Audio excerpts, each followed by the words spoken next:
نیلی مزدا کا دروازہ بند کرتے ہوئے وہ نوجوان اس کی طرف بڑھ آیا تھا۔ اس نے گھبرا کر آگے جانے کو قدم بڑھائے۔ مس، میں آپ سے مخاطب ہوں، آپ جواب دیے بغیر جا رہی ہیں۔ وہ پھر رک گئی۔ دراصل میں روزانہ آپ کو اسی وقت اندر جاتے دیکھتا ہوں۔ وفا نے نگاہ اٹھا کر اسے دیکھا۔ ہاسپٹل میں تو بہت سے لوگ روزانہ آتے جاتے رہتے ہیں، کیا آپ ہر ایک کی راہ روک کر اسے یہی سوال کرتے ہیں؟ جی نہیں، وہ مسکرایا، لیکن آپ سے پوچھنے کو دل نے بارہا اکسایا، اور آج میں یہ ہمت کر ہی بیٹھا۔ آپ یہاں کس لیے روزانہ آتے ہیں؟ محترم، دل لگی کے لیے اس جگہ کا انتخاب اچھا نہیں۔ یہاں تو آپ کو مجھ جیسی مصیبت زدہ لڑکیاں ہی ملیں گی۔ خدا نخواستہ آپ مصیبت زدہ ہیں؟ کیا آپ مجھے بتا سکیں گی کہ آپ؟ جی نہیں۔ اس نے جانے کو پھر قدم بڑھا دیے۔ دروازہ پار کر کے وہ طویل راہداری کی طرف بڑھی تو اس کے پیچھے بھاری بوٹوں کی دمک آتی رہی، لیکن اس نے ایک بار بھی پیچھے دیکھنے کی زحمت نہ کی۔ سفید اوورال میں دو ڈاکٹر قریب سے گزرے۔ ہیلو ڈاکٹر، آپریشن تھیٹر میں سرجن اسرار آپ کے منتظر ہیں۔ میں ادھر ہی جا رہا ہوں۔ دراصل ایمرجنسی میں مجھے کچھ دیر مصروف رہنا پڑا۔ وفا کے کانوں میں آوازیں آئیں، لیکن پھر بھی اس نے مڑ کر نہیں دیکھا اور تیزی سے چلتی شعبہ طب کی طرف مڑ گئی۔ بیڈ نمبر 22 پر اس کے ابو لیٹے تھے۔ اس وقت انہیں شدت سے اپنی بیٹی کا انتظار ہوتا تھا، جو ان کے بیمار ہو جانے کے بعد انتہائی قسم پرسی کے عالم میں شب و روز بسر کر رہی تھی۔ چھوٹے سے گھر میں بالکل تنہا تھی اور اخراجات کا ایک بوجھ اس کے کندھوں پر تھا۔ دن رات کی محنت تھی، مسلسل دوڑ دھوپ تھی۔ پچھلے دنوں بالکل اچانک وہ بیمار ہو گئے تھے۔ گردن کے پیچھے اچانک ابھر آنے والی ایک گلٹی بیماری کا بہانہ بن گئی تھی۔ انہوں نے زیادہ پرواہ نہیں کی۔ پھر دوا علاج سے وہ گلٹی تو معدوم ہو گئی، لیکن بیماری کا اثر پورے بدن میں پھیل گیا۔ وہ کمزور ہوتے چلے گئے، خون میں زردیاں بتدریج گھلتی چلی گئی، ہر دم بخار رہنے لگا، اور بیماری ایک مستقل روگ کی صورت اختیار کر گئی۔ احتشام الحق ایک نیم سرکاری ادارے میں سینئر کلرک کی حیثیت سے ملازم تھے۔ وفا کی والدہ ایک عرصہ قبل انتقال کر گئی تھی، اور احتشام الحق کی ساری پونجی فروخ اور وفا تھے۔ وفا نے بی اے کے بعد مستقل گھر سنبھال لیا تھا، جبکہ فروخ سب کے شوق کے پیش نظر اعلیٰ تعلیمی مدارج طے کرتا رہا۔ پچھلے سال اس کی ضد اور پھر اپنی شدید خواہش پر احتشام الحق نے اپنی واحد جائیداد، 2 کمروں اور ایک برآمدے صحن والا مکان 85,000 روپے میں بیچ کر فروخ کے باہر جانے کا انتظام مکمل کر دیا تھا، اور اب وہ خود اسی طرز کے ایک مکان میں کرائے پر رہائش پذیر تھے کہ اچانک ہی بیماری نے خونی پنجے ان کے وجود میں گاڑ دیے۔ وفا بیچاری پر کڑا امتحان نازل ہو گیا۔ دور دور تک کسی ہمدرد کا نام و نشان تک نہ تھا۔ زمانہ تعلیم کی ایک دوست عائشہ احسان تھی، جس کے والد کا ٹرانسفر دوسری شہر میں ہو گیا تھا، اور وفا کی تنہائی اور دکھ بانٹنے والا کوئی بھی نہ تھا۔ 15 دنوں میں ایک بار فروخ کا خط آ جاتا، پھر ابو کی ہدایت کے پیش نظر اس نے زیر تعلیم بھائی تک والد کی بیماری کی خبر نہ پہنچائی تھی۔ محکمے کی طرف سے کچھ نہ کچھ طبی سہولیات میسر تھی، جن کے سبب ایک معیاری ہاسپٹل میں داخلہ مل گیا تھا۔ دوا، علاج اور غذا پر بہت خرچ ہو رہا تھا۔ پورے 2 ماہ سے احتشام الحق یہیں پر موجود تھے، اور وفا نے ان کے علم میں لائے بغیر ہی پچھلے 2 ماہ سے ایک پرائیویٹ اسکول میں جاب کر لی تھی۔ بے حد معمولی تنخواہ تھی، لیکن کچھ نہ ہونے سے بہتر تھی۔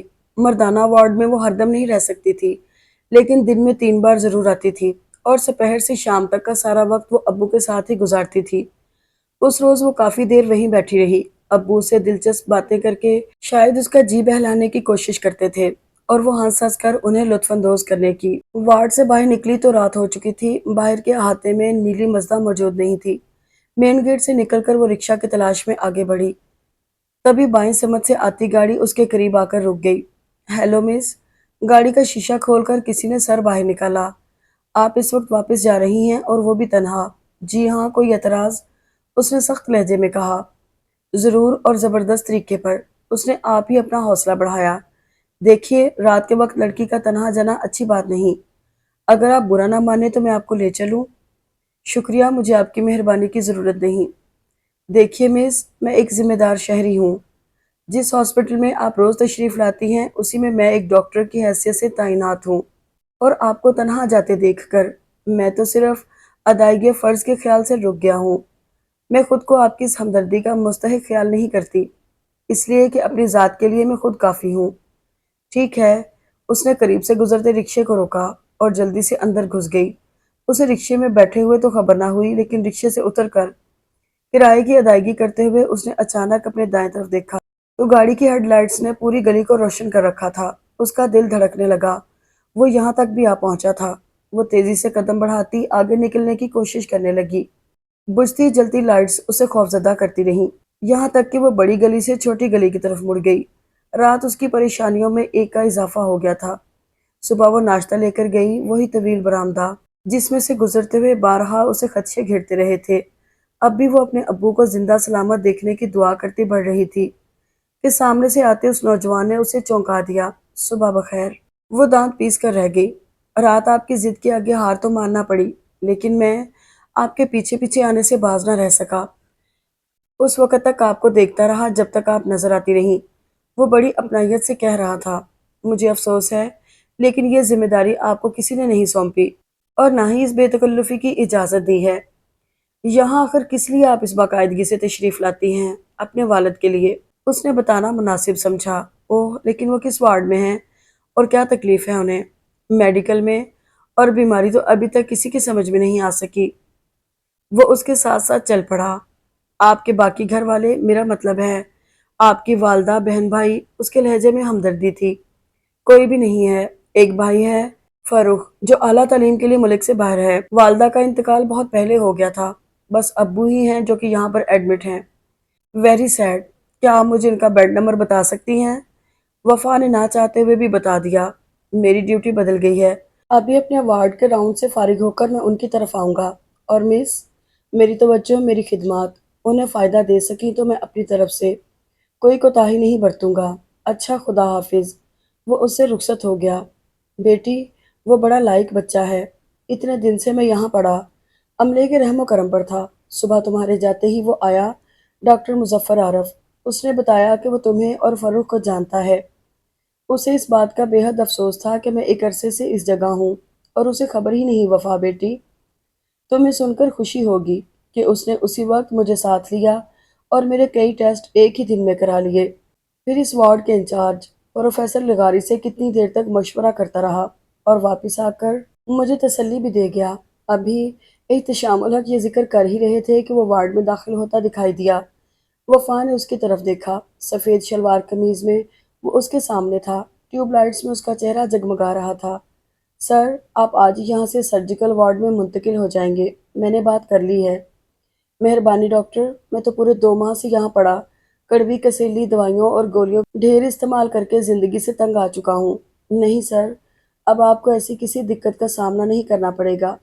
احتشام الحق کی آنکھوں میں امید کرن بن کر چمکی۔ سچ ڈاکٹر، کیا واقعی مجھے اس تکلیف سے نجات مل جائے گی؟ میں اچھا ہو جاؤں گا انشاءاللہ، خدا کے فضل و کرم سے۔ ڈاکٹر، بات صرف اپنی خاطر جینے کی ہوتی تو شاید جینے کی آرزو اتنی شدید نہ ہوتی۔ میں اپنے بچوں کا واحد سہارا ہوں، غربت سے جنگ کر کر کے اپنی آنکھوں کے خواب کو حقیقت کا رنگ دینے کے لیے بیٹے کو غیر ملک بھیج رکھا ہے۔ کم از کم مجھے فاروق کے واپس آنے تک زندہ رہنا چاہیے۔ میری بیٹی کا اور کون ہے اس دنیا میں؟ میں مر گیا تو میری وفا اکیلی رہ جائے گی۔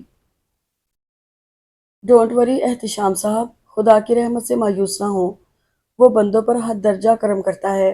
اس کے انداز میں واقعی مسیحائی تھی۔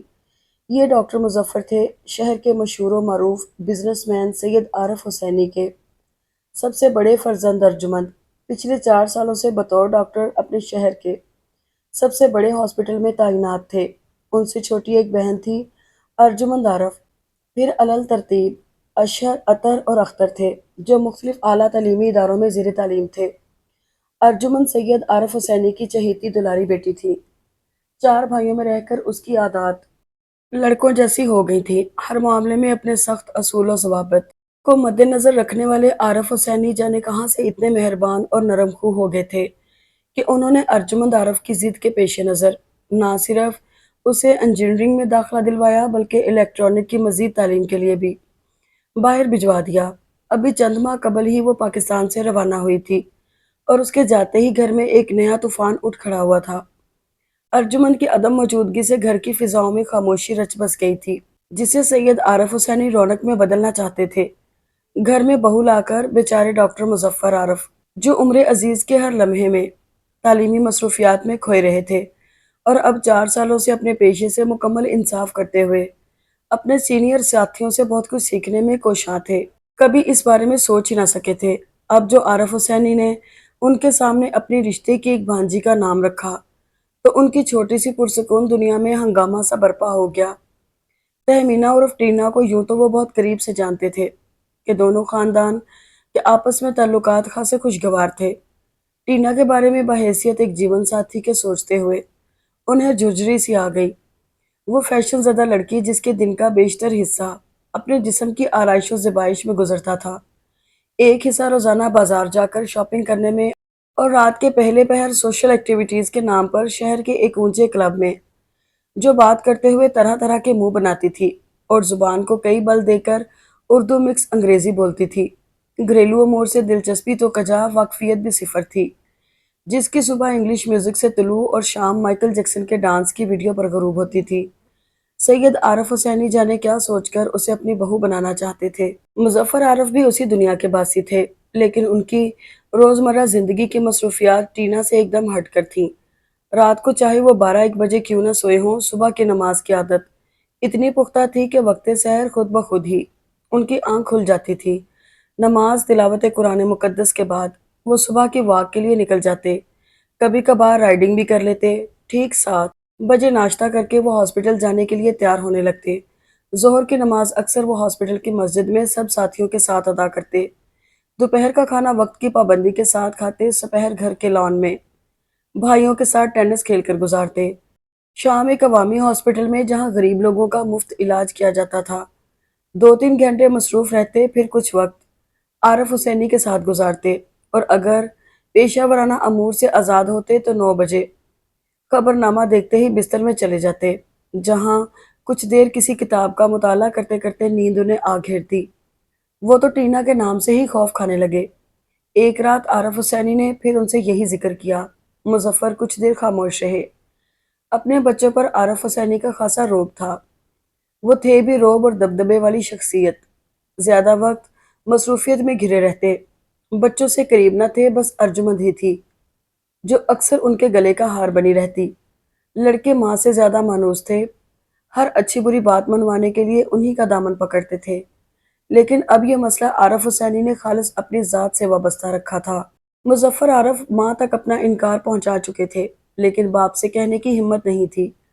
مظفر، تم نے جواب نہیں دیا؟ جی، میں نے امی کو بتا دیا ہے۔ جو کچھ تم نے صالحہ سے کہا ہے وہ ہمارے لیے قابل قبول نہیں۔ ہم آپا بیگم سے بات کر چکے ہیں، لیکن بابا جان، میری اور ٹینا کی طبیعتوں میں فرق ہے۔ یہ فرق بہت جلد ختم ہو جاتا ہے۔ اس عمر میں لڑکیاں ایسی ہی شوخر چنچل ہوتی ہیں، ذمہ داریاں انہیں سرتا پا بدل دیتی ہیں۔ میں ایسا نہیں سوچ سکتا۔ فطرت کے تقاضے کبھی نہیں بدلے جا سکتے۔ ہمارے اور ان کے ماحول میں زمین آسمان کا فرق ہے۔ وہ اس ماحول میں ایڈجسٹ ہو جائے گی، ایسا ناممکن ہے۔ ہم لوگوں کی محبت اسے بدل دے گی۔ مظفر عارف نے کافی ہمت سے کام لیا۔ لیکن بابا جان، مجھے اس سے کوئی امید نہیں ہے۔ پلیز بابا جان، تم ہم سے کہہ رہے ہو، ہمارے سامنے ہمارے فیصلے سے انکاری ہو۔ وہ سخت غصے میں آ گئے۔ بابا جان، آئی ایم ویری سوری۔ ہر شخص کا اپنا ایک معیار ہوتا ہے، تو تم نے اپنے معیار کی لڑکی تلاش کر رکھی ہے۔ مظفر عارف نے نظریں اٹھا کر ڈرتے ڈرتے ان کی طرف دیکھا۔ کوئی جواب نہ بن پڑ رہا تھا۔ کیا کہیں؟ انہوں نے تو آج تک کسی لڑکی کو اس نگاہ سے نہ دیکھا تھا، اور پھر دنیا میں ایسی لڑکیوں کی تو زبردست کمی تھی جیسی مظفر عارف لاشعوری طور پر چاہتے تھے۔ جی ہاں بابا جان۔ کون ہے وہ؟ وہ گرجے ہے، ایک لڑکی ہے۔ ہم اس کے والدین، اس کے خاندان اور حدود اربا سے آگاہ ہونا چاہتے ہیں۔ بہتر بابا جان، اور یہ بہت جلد ہو جانا چاہیے کہ ہم جلد از جلد تمہاری شادی کرنا چاہتے ہیں۔ باپ رے! عارف حسینی کی خوابگاہ سے نکلتے ہوئے مظفر عارف کے ہاتھ پاؤں پھول رہے تھے۔ انہوں نے جھوٹ تو بول دیا تھا، لڑکی کہاں سے لاتے؟ کون ان کی مدد کرتا؟ پوری رات انہی سوچوں میں گزر گئی۔ صبح ان کا فیصلہ تھا، مظفر بیٹے، یا تو کہیں سے ایک عدد لڑکی ڈھونڈ کر لاؤ جو تم سے شادی پر رضامند ہو، یا اپنے شفیق اور مہربان بابا جان کا یہ فیصلہ قبول کر لو اور ٹینا صاحبہ کو دل سے قبول کر کے نئی زندگی کا آغاز کر دو۔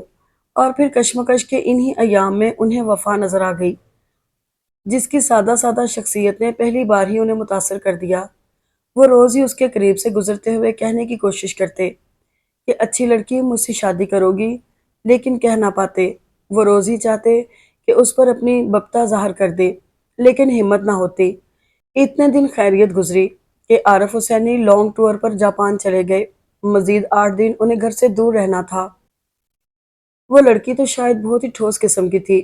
مظفر بیچارے اپنی غرض کی خاطر اتنے آگے نکل آئے کہ احتشام الحق کے علاج معالجے کی ذمہ داری انہوں نے اپنے سر لے لی، لیکن وفا سے اس معاملے کی ایک بات بھی نہ کہہ سکے۔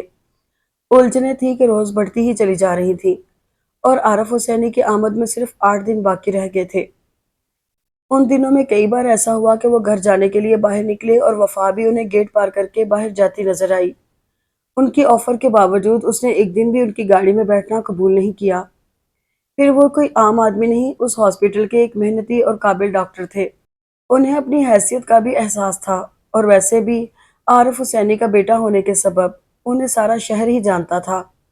ان کی ایک ایک حرکت عوام الناس کے نوٹس میں آنا لازمی تھی۔ اب یہ بھی نہیں ہو سکتا تھا کہ وہ کوچہ گردی شروع کر دیتے اور اپنے معیار پر پوری اترنے والی ہر لڑکی کے آگے دستے سوال دراز کر دیتے۔ کئی راتوں سے وہ مسلسل ان کے خوابوں میں آ کر انہیں پریشان کرنے لگی تھی۔ رنگینوں حسین فضاؤں میں ہاتھ دیے ان کے ساتھ چلتی، ہنستی، بولتی، کہہ لگاتی کہ آنکھ کھلنے پر وہ پریشان ہو کر رہ جاتے۔ ڈاکٹروں کے بورڈ نے کافی دن کے صلاح مشورے کے بعد احتشام الحق کے آپریشن کا فیصلہ کر لیا۔ ان کے خیال میں وہ ایک زہریلا پھوڑا تھا جس کا رخ اندر کی طرف تھا، اور زہریلا مواد جسم کے مختلف حصوں پر اثر انداز ہو رہا تھا، اور یہ کہ آپریشن کر کے اس کی جڑوں کو جلا دینے پر مریض کو اس تکلیف سے نجات مل سکتی تھی۔ اسی دن ڈاکٹر افتخار نے، جو بورڈ کے چیئرمین تھے، وفا سے بات کر کے اس کی اجازت حاصل کر لی۔ آپریشن ہو گیا۔ وفا کو خبر ہی نہ تھی کہ خون کی 4 بوتلوں اور دیگر قیمتی ادویات کا اہتمام کس نے کیا۔ وہ تو ان گھنٹوں میں مردوں جیسی حالت میں آپریشن تھیٹر کے باہر بیٹھی رہی، اور جب احتشام الحق کو آپریشن تھیٹر سے وارڈ میں منتقل کیا گیا تو وہ بے تابی سے ان کی طرف بڑھی۔ پورے 24 گھنٹے انہیں بے ہوش رکھا گیا۔ زخم بے حد گہرا تھا، پھوڑے سے جسم کا بہت سارا حصہ متاثر ہو گیا تھا، لیکن ڈاکٹروں کی جانفشانی نے کام دکھایا۔ احتشام الحق نے آنکھیں کھولی تو وفا کا دل کھل گیا۔ وہ ان پر جھکی۔ احتشام الحق نے اپنا ہاتھ اس کے سر پر رکھ دیا۔ آنسو ان کے سفید لباس میں جذب ہو گئے۔ مت رو بیٹی، خدا نے مجھے تمہارے لیے زندہ رکھا۔ ضبط کی کوشش کے باوجود وہ روتی رہی۔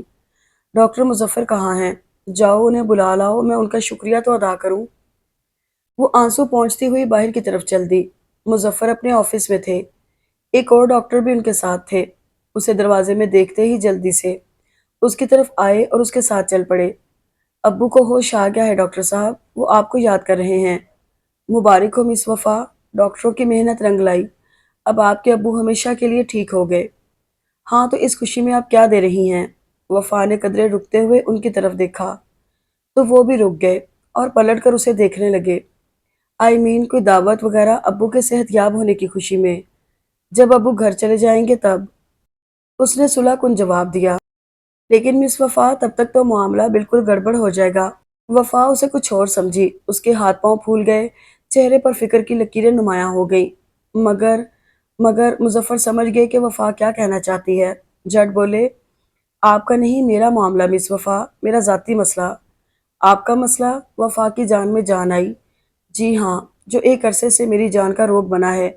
دیکھیے نا مس وفا، ہم تو سب کے لیے مسیحا بننا چاہتے ہیں، دکھ درد بانٹنے والے، لیکن ہمارا کوئی بھی نہیں جو ہمیں اس الجھن سے نجات دلا دے۔ مظفر کے انداز میں بے چارگی تھی۔ وفا کے دل میں مظفر نے ان دنوں میں کافی جگہ بنا لی تھی۔ وہ انہیں اپنا محسن خیال کرتی تھی، اور اپنے محسن کی پریشانی کا خیال اسے پریشان کر گیا تھا۔ کیسی الجھن؟ اس نے فوراً پوچھا۔ ڈاکٹر مظفر نے کوریڈور میں ادھر ادھر دیکھا۔ دور دور تک کسی زیرو کا نشان تک نہ تھا۔ ہے ایک الجھن مس وفا، یہ الجھن آپ سلجھا سکتی ہیں، یہ آپ کے بس میں ہے۔ آپ مجھ سے شادی کر لیں مس وفا، بخدا یہ میری التجا ہے، آپ مجھے ایک عذاب سے بچا سکتی ہیں۔ وفا کے اوسان خطا ہو گئے، وہ گنگ سی رہ گئی۔ دیکھیے مس، میں نے جب پہلی بار آپ کو دیکھا تھا، میں آپ سے یہی درخواست کرنا چاہتا تھا۔ ہر بار جب بھی آپ کا اور میرا سامنا ہوا، بات لبوں تک آتے آتے رہ گئی۔ لیکن آج اگر آپ سے نہ کہتا تو میں لٹ جاتا۔ وہ ٹینا، میرا مطلب ہے تہمینہ رزاق مجھ پر مسلط کر دی جاتی۔ ڈاکٹر مظفر، آپ خیریت سے تو ہیں؟ وفا صرف اتنا کہہ سکی۔ ایک دم ہوش و حواس میں ہوں، خدا کی قسم۔ مس وفا، ہزاروں لڑکیوں کے ہجوم میں آپ میرے معیار کی لڑکی ہیں، مجھے اچھی لگی ہیں۔ پلیز آپ اپنی ایک تصویر مجھے عنایت کر دیں جو میں بابا جان کی آمد پر ان کی خدمت میں پیش کر دوں، تاکہ وہ بھی آپ کو بطور ایک بہو کے پسند کر کے آپ کا انتخاب کر لے۔ وفا کو ابو کے کامیاب آپریشن کی خوشی بھول گئی۔ وہ اس سر پھرے ڈاکٹر کی اس پیشکش پر حیران ہوئی اور پھر غصے میں آ گئی۔ ڈاکٹر، آپ بے بس انسانوں پر اپنے احسانات کا بوجھ لاد کر انہیں اس طرح بلیک میل کرتے ہیں۔ میرے ابو کی صحت یابی کی قیمت اگر میری تصویر ہے تو میں آپ کو ضرور دے دوں گی۔ وہ خفا تھی۔ مس وفا، آپ، مظفر نے فوراً کہا، لیکن ڈاکٹر، اس کے لیے آپ کو چند دن انتظار کرنا پڑے گا کہ میں نے آج تک اپنی کوئی تصویر بنوائی نہیں۔ مس وفا، پلیز آپ بات سمجھنے کی کوشش کریں۔ میں سب کچھ سمجھ گئی ہوں اور مجھے مزید سمجھنے کی ضرورت نہیں۔ وہ ان کے ساتھ چل دی۔ ڈاکٹر مظفر عجیب پریشانی کا شکار ہو گئے تھے۔ وفا تھوڑا بہت ان کا احترام کرنے لگی تھی۔ وہ آج کی اس گفتگو سے ختم ہو کر رہ گیا تھا اور انہیں بے حد ندامت ہو رہی تھی، یہ سوچ کر کہ وفا ان کے بارے میں کتنا غلط تاثر قائم کر چکی تھی۔ وہ تھوڑی دیر احتشام الحق کے پاس ٹک سکے اور ضروری گفتگو کے بعد اٹھ آئے۔ انہیں چین نہیں آ رہا تھا، مسئلے کا حل تو کیا ملتا، ایک اور پریشانی بلکہ اپنی ذات کے بارے میں۔ وفا کے مشکوک خیالات نے انہیں ایک عجیب سا اضطراب بخش دیا۔ وہ سوچ نہ سکے کہ اپنی پوزیشن واضح کرنے کے لیے انہیں کون سا طریقہ اختیار کرنا چاہیے۔ اسی کشمکش اور گومگو کی کیفیت میں ایک حماقت ان سے سرزد ہو گئی۔ دروازے پر دستک دیتے ہوئے انہیں یقین تھا کہ وہ گھر کے اندر ضرور موجود ہوگی۔ دروازہ کھلا، وہ سامنے تھی، ہلکے گلابی رنگ کے سادہ سے سوٹ میں، گلابی دوپٹہ سر کے ساتھ پورا جسم ڈھانپے ہوئے تھا۔ شاید وہ ابھی نہا کر فارغ ہوئی تھی، تبھی بال پشت پر کھلے نظر آ رہے تھے۔ آپ یہاں؟ جی ہاں۔ خیر تو ہے؟ میرے ابو تو ٹھیک ہے نا؟ بالکل ٹھیک۔ پھر آپ کیوں آئے؟ اس کا جی ہلا جا رہا تھا۔ مس وفا، مجھے اندر تو آنے دیجیے، کہ یہیں کھڑے کھڑے ہی بات کریں گی؟ مظفر گھبرا رہے تھے۔ اس نے راستہ چھوڑ دیا۔ وفا کے پیچھے پیچھے چلتے وہ چھوٹے سے صحن میں آ گئے، جہاں دیوار کے ساتھ رکھے گملوں میں کئی خوش رنگ پھول مسکرا کر ان کا خیر مقدم کر رہے تھے۔ معذرت خواہ ہوں مس وفا اپنی اس حرکت پر، لیکن یقین جانیے کہ میں صرف وضاحت کی خاطر یہاں آیا ہوں۔ وہ صحن میں رک گئے تھے۔ وفا ان سے چند قدم کے فاصلے پر تھی۔ ڈاکٹر مظفر عارف صاحب، آپ نہ جانے کس بات کی وضاحت کرنا چاہتے ہیں، لیکن آپ کو خبر نہیں کہ آپ کی یہ حرکت اہل محلہ میں میری بدنامی کا سبب بن جائے گی۔ لوگ جانے کیا کیا مشہور کر دیں گے۔ آپ کو خبر ہے میں اس گھر میں آج کل تنہا رہتی ہوں۔ ڈاکٹر مظفر کی روشن سوچ ان کے حالات تک پہنچ بھی نہیں سکتی تھی کہ وہ ایسے ماحول کے پروردہ نہ تھے۔ سوری، لیکن ہاسپٹل میں بھی ایسی بات کہنے کا موقع نہ تھا۔ وہ انہیں دیکھتی رہ گئی۔ ایک مصیبت اس کے گلے آن پڑی تھی۔ وفا، کیا میں اپنی بات کہہ سکتا ہوں؟ آپ نے کب اجازت کو ضروری سمجھا؟ شوق سے فرمائیے۔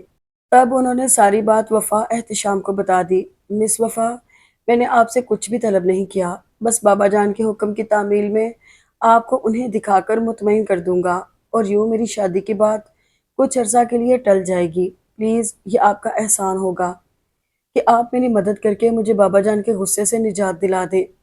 وفا کے لبوں پر آپ مسکراہٹ آ بسی۔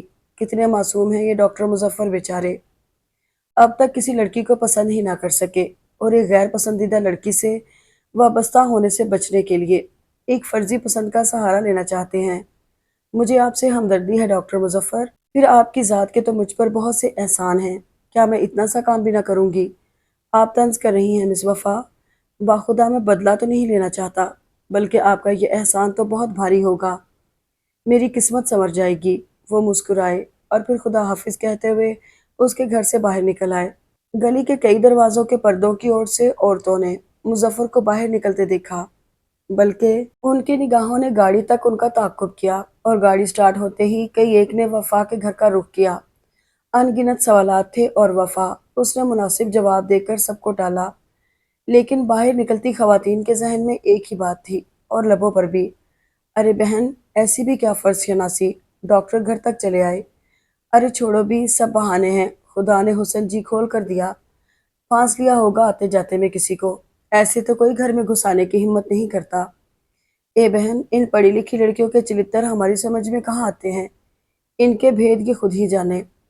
غرض ہر منہ کی اپنی ہی بات تھی، اور دروازے میں کھڑی وفا یہ ساری باتیں کسی زہر کی طرح پیے جا رہی تھی۔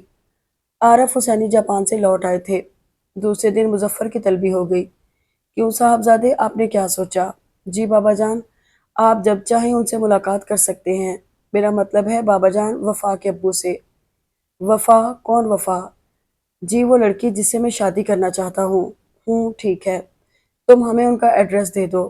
ایڈریس؟ مظفر گڑبڑا گئے۔ ہاں، تاکہ ہم وہاں جا کر سلسلہ جنبانی شروع کر سکیں۔ ٹھیک ہے، میں شام کو آپ کو ایڈریس دے دوں گا۔ وہ جان چھڑا کر بھاگے۔ شام کو ایک چٹ پر ایڈریس لکھ کر ماں کے ہاتھ بھجوا دیا۔ احتشام الحق ہاسپٹل سے ڈسچارج ہو کر گھر پہنچ چکے تھے۔ اسی شام ہی عارف حسینی اپنی ہونڈا اکارڈ میں جو بمشکل وفا کے در تک پہنچ سکی تھی وہاں جا پہنچے۔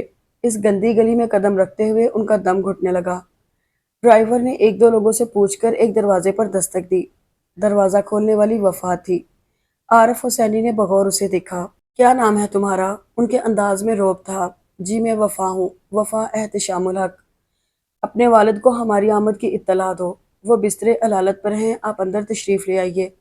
اس نے پورا دروازہ کھول دیا۔ عارف حسینی اپنی باوقار اور پر رعب شخصیت کے ساتھ اندر بڑھے۔ 2 کمروں کے اس گھر سے تو ان کے خانسامہ کے لیے بنا ہوا کوارٹر لاکھ درجے اچھا تھا۔ وہ احتشام الحق کے کمرے میں آگئے۔ کمرے میں موجود سامان غیر معیاری صحیح، لیکن سلیقہ خوب تھا۔ وہ کچھ دور پڑی کرسی پر ٹک گئے، بغیر کسی سلام دعا کے۔ بولے، مجھے سید عارف حسینی کہتے ہیں۔ وفا نے آنکھیں پھاڑ کر ان کی طرف دیکھا۔ میں ڈاکٹر مظفر عارف کا باپ ہوں، اور مجھے آپ سے ملنا تھا احتشام الحق صاحب۔ اوہ، آپ ڈاکٹر مظفر کے والد ہیں۔ احتشام الحق نے اٹھ کر بیٹھنے کی ناکام کوشش کی۔ آپ کا بیٹا تو ایک فرشتہ ہے سید صاحب، اس نے میری جان بچانے کی ہر ممکن کوشش کی۔ وہ نہ ہوتا تو وفا اس دنیا میں تنہا رہ جاتی۔ احتشام الحق فرتے جذبات سے روحان سے ہو گئے۔ یہ وفا میری بیٹی ہے، میری بہت ہی پیاری بچی۔ انہوں نے وفا کی طرف اشارہ کیا۔ عارف حسینی خاموشی سے شاید وہ مناسب الفاظ تلاش کر رہے تھے۔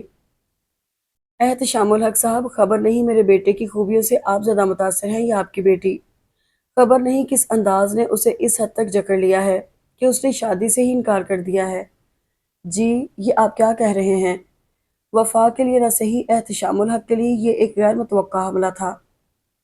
وہی جو ایک سچ ہے، وہ آپ کی بیٹی سے شادی کرنا چاہتا ہے۔ میں اس معاملے میں اس کی خطائیں بخش دینے پر تیار تھا، لیکن احتشام الحق صاحب، ہمارا اور آپ کا جوڑ قطعی ناممکن ہے۔ ہم میں اور آپ میں بہت فرق ہے، میں ایسا تصور بھی نہیں کر سکتا۔ آپ جانتے ہیں میں کون ہوں، کیا ہوں۔ کاش آپ کی بیٹی مظفر عارف سے راہ و رسم بڑھانے سے قبل یہ سوچ لیتی۔ بہرحال اب بھی وقت ہے، آپ اپنی بیٹی کو جلد از جلد کسی جگہ بیاہ کر مظفر کے خیالات کا رخ موڑ سکتے ہیں، اور عارف حسینی عمر بھر اسے آپ کا احسان سمجھتا رہے گا۔ وہ یہاں آئے تو اسے سمجھا دیجیے گا کہ اس کا یہ خواب پورا نہیں ہو سکتا۔ وہ جس طرح بغیر سلام دعا کے آئے تھے، اسی طرح بغیر کسی اجازت کے چلے گئے۔ وفا دروازے میں کھڑی حیران و پریشان احتشام الحق کا سامنا بھی نہ کر سکی۔ وفا، احتشام الحق کی ٹوٹتی آواز نے چوتھی بار اسے پکارا۔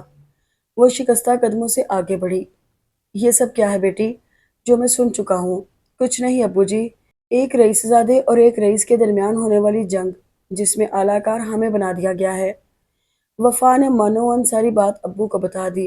وہ مظفر اور وفا کے بارے میں کیا کیا سوچ رہے تھے، لیکن احتشام الحق کو چپ سی لگ گئی۔ وہ خاموش ہو گئے۔ ٹھنڈے الفاظ کے پردے میں عارف حسینی ان سے بہت کچھ کہہ گئے تھے۔ احتشام الحق قصوروار نہ ہوتے ہوئے بھی خود کو گناہ گار لگنے لگے تھے۔ ان کی صحت یابی کے لیے خوشی اور پرسکون ماحول بے حد ضروری تھا، لیکن وہ خوش نہ رہ سکے۔ 15 دن بعد ان کی طبیعت پھر بگڑ گئی۔ انہیں پھر ہاسپٹل لایا گیا۔ ڈاکٹروں کا خیال تھا کہ وہ اس بیماری کو جڑ سے ختم کر چکے ہیں، لیکن وہ جراثیم پورے خون میں سرایت کر چکے تھے، اور پہلے سے بھی زیادہ شدت کے ساتھ، کہ ان ایام میں جب سے وہ اس کا کوئی حل سوچ رہے تھے، ایک رات وہ دنیا سے منہ موڑ گئے۔ صبح وفا ہاسپٹل پہنچی تو کوریڈور میں احتشام الحق کی میت اس کی منتظر تھی، اور سامنے ہی سر جھکائے ڈاکٹر مظفر کھڑے تھے۔ وفا کو زندگی میں پہلی بار ایک جان کا حادثے سے